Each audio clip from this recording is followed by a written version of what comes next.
stuff, that's what people should put That's when people should put your glasses back on. So when you see that diamond ring after totality, that's the signal to you that it's time to put it back on. Yeah. So now we see the corona. What we got? That looks pretty cool. I mean, it's breathtaking. Being able to look at that with your own eyes is an amazing experience, and that only can be seen when you have this kind of totality. So now, if there was solar activity, would we see it right now? Would we be able to see that popping up on the sun? If there was a coronal mass ejection leaving the sun, we could see it there. In fact, we have seen it in the past, and I'll even show some history later with images that people drew of these coronal mass ejections leaving the sun during a total solar eclipse. Now, why is it so critical and so important to really get this type of view from the sun's atmosphere from the corona? Johnny? You mean like in a total solar eclipse? Yes. There's a diamond. That's the diamond ring again. That's amazing. That's from Madras. Wow. It is important to do this because we do this kind of eclipses artificially, but we do not do it as perfect as nature does. The moon covers the sun in such a perfect way that we see parts of the corona that we don't usually see. So Alex, explain that and safety too, right? So right now, this was the moment when you see that flash of light. That's the moment when it's time to put your glasses back on or start using your indirect methods, because now it's too bright and it could damage your eyes. Yeah. Safety first, people. Always. Wow. So the folks in Salem, Oregon, I mean, they're like juiced. I mean, they got it. They got the good. They've got a perfect view, and they are seeing one of nature's most amazing spectacles.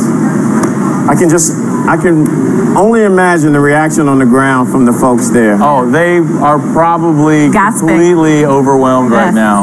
Completely overwhelmed. Well, I certainly hope we get something like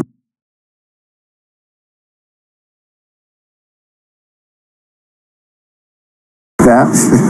But we've got it here on NASA television through the eyes of NASA. And we got the International Space Station coming up and other images only we can bring. Only NASA can bring, yes.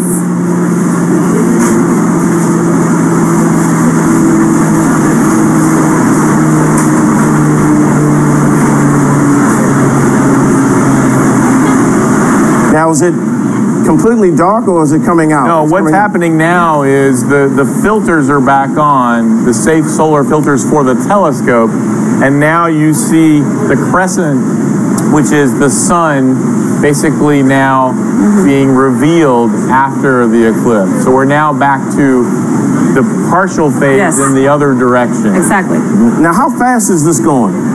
Well, this shadow is passing across the country, depending on where you are, anywhere from 1,200 to 1,800 miles an hour. So this is moving incredibly fast because the moon itself, in its orbit, is moving at almost 3,400 miles an hour.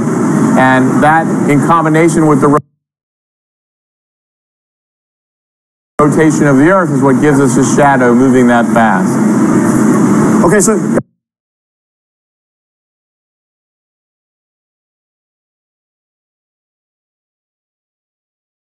let's talk about space weather. Seeing this in space weather is so important. So just let us really understand why it's important on space weather.